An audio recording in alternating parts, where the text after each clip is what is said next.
11월 4일 시장, 정말이지 극과 극을 달렸습니다. 누군가는 환호성을 질렀고 또 누군가는 한숨을 쉬었는데요. 오늘 시장의 희비를 가른 핵심적인 소식들, 지금부터 하나하나 짚어보겠습니다. 정말 롤러코스터 같은 하루였죠? 어떤 기업은 날아올랐고 또 어떤 기업은 고개를 숙였습니다. 그럼 오늘의 승자는 누구였을까요? 또 패자는? 그리고 미래를 위한 중요한 움직임은 또 뭐가 있었는지 저와 함께 하나씩 따라가 보시죠. 자, 그럼 먼저 오늘의 주인공들부터 만나봐야겠죠. 애널리스트들의 극찬을 한몸에 받고 또 어닝 서프라이즈로 시장을 깜짝 놀라게 한 기업들입니다. 바로 만나보시죠. 오늘의 가장 큰 승자, 단연 웨이페어라고 할 수 있겠습니다. 시티그룹이 매수 의견을 내면서 아주 강력한 신호를 보냈거든요. 덕분에 주가가 정말 말 그대로 급등했습니다. 시티가 왜 이렇게까지 긍정적으로 봤을까요? 핵심은 바로 안정성과 수익성이었습니다. 그러니까 단순히 물건만 많이 파는 게 아니라 이제는 정말 돈을 버는, 이익을 내는 구조가 만들어지고 있다. 이런 긍정적인 신호로 본 거죠. 그래서 목표 주가도 65달러로 확 올려잡았습니다. 자, 또 다른 승자도 있습니다. 바로 부동산 중개 플랫폼 컴패스인데요. 와, 이 숫자 좀 보세요. 무려 23.6% 성장입니다. 이건 그냥 성장했다 수준이 아니라 그야말로 폭발적이라고밖에 할 수 없겠네요. 아니, 어떻게 이런 엄청난 성과가 가능했을까요? 비결은 바로 이 거래 건수에 있습니다. 21.5%나 늘었거든요. 이게 얼마나 대단한 거냐면요. 같은 기간에 미국 전체 주택시장은 겨우 2% 성장했어요. 그러니까 이건 뭐 시장을 거의 지배했다 이렇게 봐도 무방할 정도입니다. 하지만 시장엔 언제나 빛과 그림자가 공존하죠. 모두가 웃을 수는 없었습니다. 지금부터는 시장의 기대에 미치지 못하면서 투자자들을 실망시킨 기업들의 이야기를 한번 들어보겠습니다. 먼저 프로그레시브 보험입니다. 말 그대로 벽에 부딪혔어요.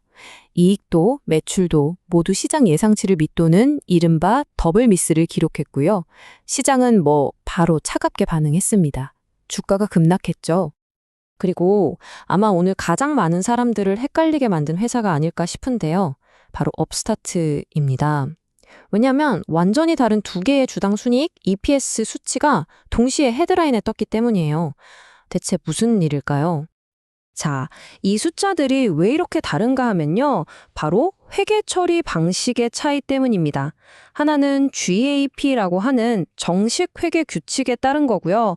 다른 하나는 BGAP라고 해서 회사가 이건 일회성 비용이니까 빼고 보세요 하면서 자체적으로 조정한 수치인 거죠. 근데 문제는 이게 다가 아니었습니다. 이 혼란스러운 와중에 앞으로의 실적 전망, 그러니까 가이던스마저 안 좋게 내놓으면서 투자자들의 실망감을 더 키웠습니다. 푸보TV는 정말 오늘 시장의 미스터리, 역설 그 자체였습니다. 실적은 예상보다 잘 나왔거든요. 그런데 주가는 12% 가까이 폭락했어요. 아니 실적이 좋은데 주가가 왜 떨어지냐고요? 시장은 당장 눈앞의 이익보다 더 먼 미래를 본 겁니다. 앞으로 회사를 먹여 살릴 광고 수익이랑 해외 구독자 수가 줄어들고 있다는 점, 이걸 훨씬 더 심각한 빨간불로 받아들인 거죠. 자, 그럼 이제 시선을 좀 돌려볼까요? 당장의 실적 발표를 넘어서 미래를 준비하는 기업들의 전략적인 움직임에 한번 주목해 보겠습니다. 이 기업들이 오늘 어떤 큰 그림을 그렸는지 같이 보시죠. 라이프MD가 아주 중요한 결정을 내렸습니다. 자신들의 핵심 사업, 바로 이 원격 의료에 올인하기로 한 건데요.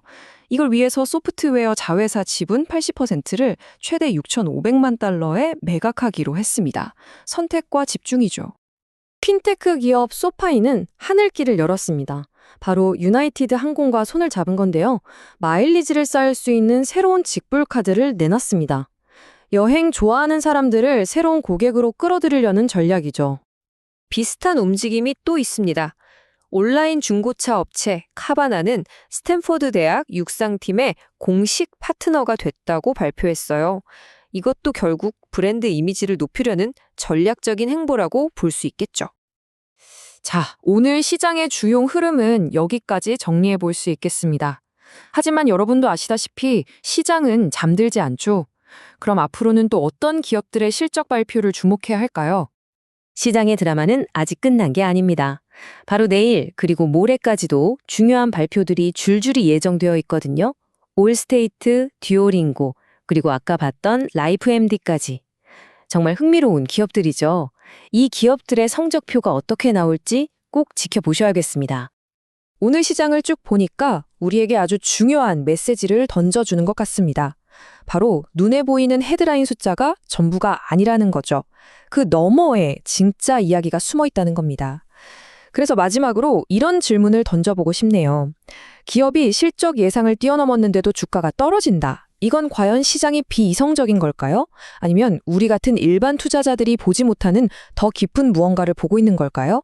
진짜 투자자들은 과연 어떤 숨은 디테일에 돈을 걸고 있을까요? 그 답을 고민해 보는 것, 그게 바로 우리가 해야 할 일이 아닐까 싶습니다.